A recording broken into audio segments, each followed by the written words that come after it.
अभिवादन। आज हम एक नई श्रृंखला, एक नई यात्रा शुरू कर रहे हैं। हाँ।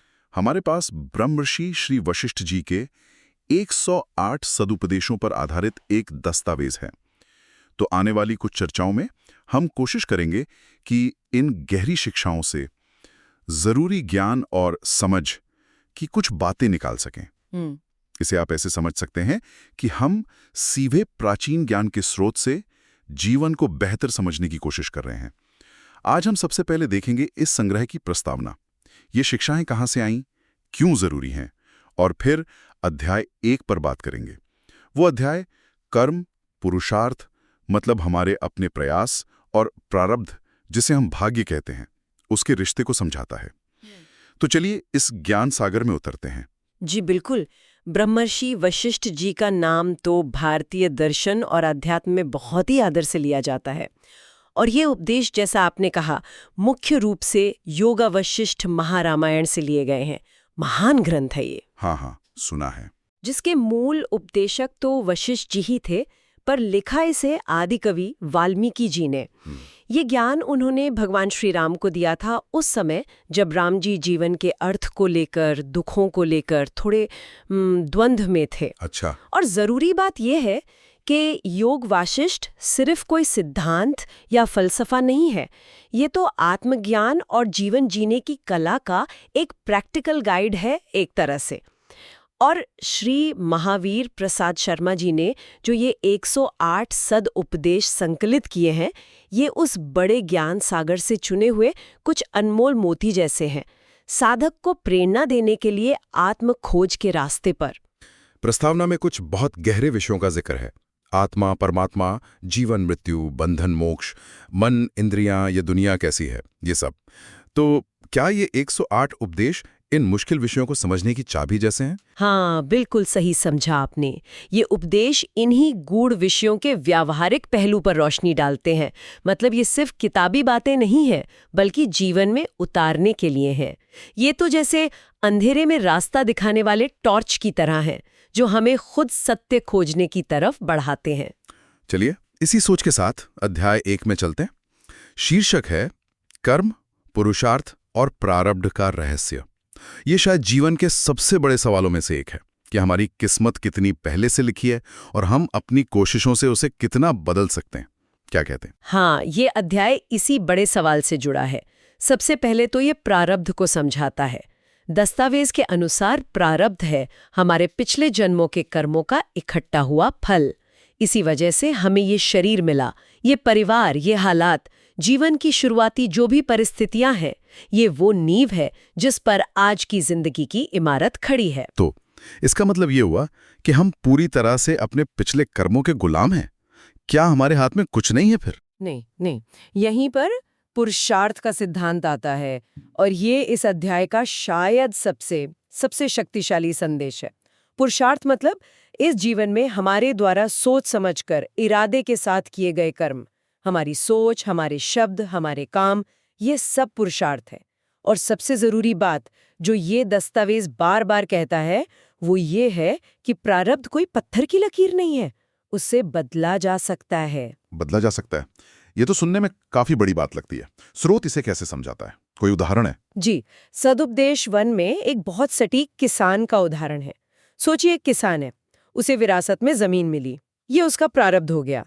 अब मान लीजिए जमीन बहुत अच्छी है, उपजाऊ है, पर किसान आलसी है, कोई मेहनत नहीं करता, पुरुषार्थ नहीं करता, तो फसल मिलेगी क्या? नहीं, बिल्कुल नहीं। दूसरी तरफ सोचिए, जमीन बंजर है, पर किसान बहुत मेहनती है, पक्का इरादा करके जमीन को जोतता है, बीज डालता है, पानी देता है, देखभाल करता है, मतलब जबरदस्त पुरुषार्थ करता है, तो वो उस बंजर जमीन से भी अच्छी फसल उगा सकता है। अच्छा, तो इसका मतलब ये हुआ कि हमारी आज की मेहनत हमारी पिछली किस्मत या हालात को हरा सकती है।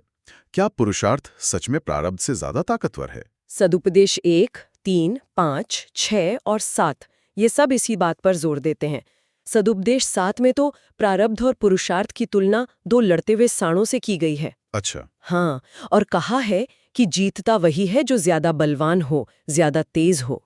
सदुपदेश 3 कहता है कि प्रारब्ध से सुख दुख तो आते जाते रहते हैं, वो अपनी जगह है, पर सच्ची शांति या जो परमार्थ है जीवन का ऊंचा लक्ष्य, वो सिर्फ सोच समझकर किए गए पुरुषार्थ से ही मिलता है। यहाँ तक कि ये भी कहा गया है कि तगड़ा पुरुषार्थ प्रारब्ध के बुरे फलों की रफ्तार को भी रोक सकता है या कम कर सकता है। ये सोचना कि हम सिर्फ किस्मत की कठपुतलियां नहीं हैं, बल्कि अपनी जिंदगी खुद बना सकते हैं, ये वाकई हिम्मत देता है। सदुपदेश 5 में अभ्यास पर भी जोर है शायद। हाँ बिल्कुल। सदुपदेश 5 कहता है कि कोई भी फील्ड हो, ज्ञान पाना हो, पूजा पाठ हो, ध्यान लगाना हो, सेवा करनी हो, कामयाबी के लिए लगातार अभ्यास यानी पुरुषार्थ बहुत जरूरी है। और ये अभ्यास सिर्फ बाहर की सफलता नहीं लाता। स्रोत के अनुसार इससे आत्मविश्वास बढ़ता है, सोया हुआ भाग्य जागता है। अच्छा, भाग्य जागता है? हाँ, ऐसा लिखा है। परिस्थितियां हमारे अनुकूल होने लगती हैं, दूसरों की मदद मिलने लगती है। तो अगर प्रारब्ध बीते हुए कल का फल है, तो आज का लगातार अभ्यास ही पुरुषार्थ है, जिससे आने वाला कल संवारा जा सकता है। लेकिन कई बार ऐसा लगता है कि ये हमारे कर्म ही हमें जकड़ लेते हैं। हम कुछ अच्छा करना चाहते हैं, पर पुरानी आदतें हैं, पुराने ढर्रे हैं, वो हमें खींच लेते हैं। क्या स्रोत इस बारे में कुछ कहता है? बिल्कुल। सदुपदेश 2 इसी की बात करता है। कर्मों के संस्कार हमारे हर काम से, चाहे वो मन में सोचा हो, बोला हो या किया हो, हमारे मन पर, चित्त पर एक बारीक सी छाप पड़ती जाती है। इसे संस्कार कहते हैं। अच्छे कर्मों के संस्कार हमें ऊपर उठाते हैं, बुरे कर्मों के संस्कार हमें नीचे गिराते हैं। श्लोक में रानी मधुमक्खी का उदाहरण दिया है। जैसे वो पूरे झुंड को अपने पीछे ले जाती है, वैसे ही ये इकट्ठे हुए संस्कार हमारी जिंदगी की दिशा तय करते रहते हैं, हमें पता भी नहीं चलता। ये जैसे अदृश्य धागे हैं जो हमें बांधते हैं। तो अगर ये संस्कार हमें बांधते हैं और पुरुषार्थ हमें आजाद करता है, तो क्या कोई ऐसा तरीका है कि हमारा पुरुषार्थ मतलब हमारे आज के कर्म वो बंधन का कारण ही ना बने? हाँ, यहीं पर सदुपदेश 7 का दूसरा हिस्सा और सदुपदेश 8 बहुत काम के हैं। सदुपदेश 7 कहता है कि इंसान कर्म करने में तो स्वतंत्र है, पर फल भोगने में नहीं। फल तो कर्म के हिसाब से मिलेगा ही, लेकिन बंधन कर्म से नहीं होता, बल्कि कर्म के साथ जुड़े मैं कर रहा हूं और मैं भोग रहा हूं के भाव से होता है। अच्छा, कर्ता और भोक्ता होने का भाव। जी, जिसे अकर्ता और अभोक्ता भाव कहते हैं। श्रोत साफ कहता है, मन ही करता है, मन ही भोगता है। मतलब हमारी आसक्ति, हमारा अहंकार ही असल में बंधन है। हाँ। और सदुपदेश 8 इसी बात को और खोलता है। यहाँ एक दिलचस्प बात यह है कि पुण्य कर्म भी 2 तरह के बताए हैं, एक मित्र जैसे और दूसरे शत्रु जैसे। पुण्य कर्म शत्रु जैसे?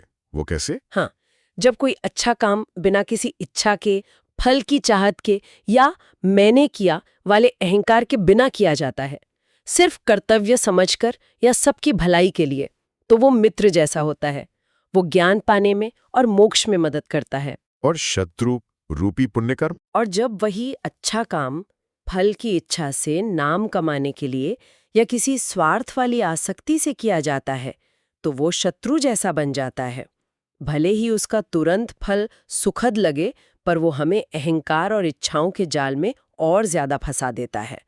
श्रोत तो ये भी कहता है कि जो संत जन राग द्वेष से ऊपर उठ चुके हैं, उनके अच्छे कर्म तो दूसरों के पाप और दुख भी शांत कर देते हैं, जैसे बारिश आग को बुझा देती है।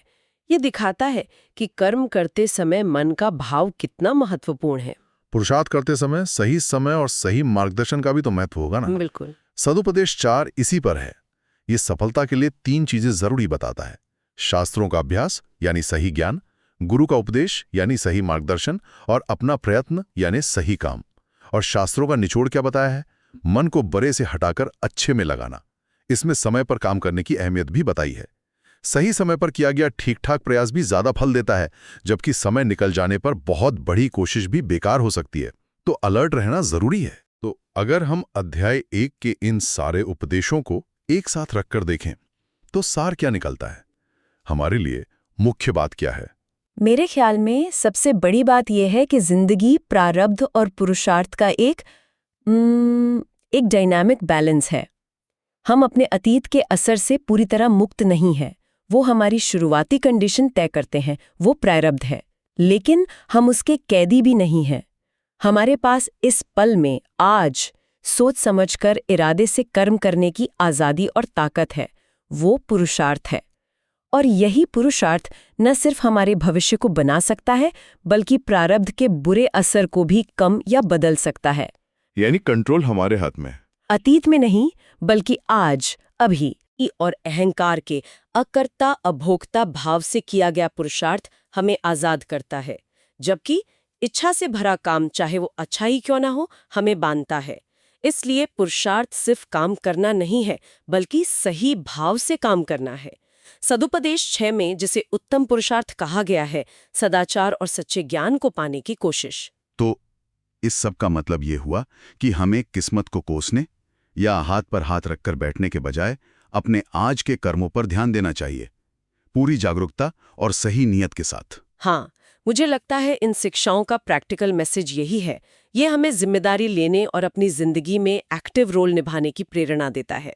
ये हमें भाग्यवादी होने से निकालकर कर्मयोगी बनने की राह दिखाता है। ये वाकई सोचने वाली बात है। और शायद यही आज की चर्चा का एक आखिरी विचार बिंदु हो सकता है सुनने वालों के लिए, कि अपनी रोजमर्रा की जिंदगी में देखें कहाँ आपको लगता है कि आप सिर्फ प्रारब्ध के फल भोग रहे हैं, और कहाँ आपको लगता है कि आपके पास सोच समझ कर पुरुषार्थ करने का मौका है। और जब वो मौका मिले तो आप अपने कामों को आसक्ति से मुक्त कैसे रख सकते हैं, ताकि वो आपकी उन्नति का जरिया बने, न कि नए बंधन का कारण। एक गहरा सवाल अपने साथ ले जाने के लिए बहुत शुक्रिया इस ज्ञान भरी चर्चा के लिए। ये तो बस शुरुआत है ब्रह्मर्षि वशिष्ठ जी की शिक्षाओं की इस गहरी समझ की। अगली बार हम अध्याय 2 में उतरेंगे, जो मोक्ष साधना एवं विवेक के मार्ग पर बात करता है। ज्ञान की ये खोज जारी रहे। तब तक सोचते रहिए और अपने पुरुषार्थ को सही दिशा देते रहिए।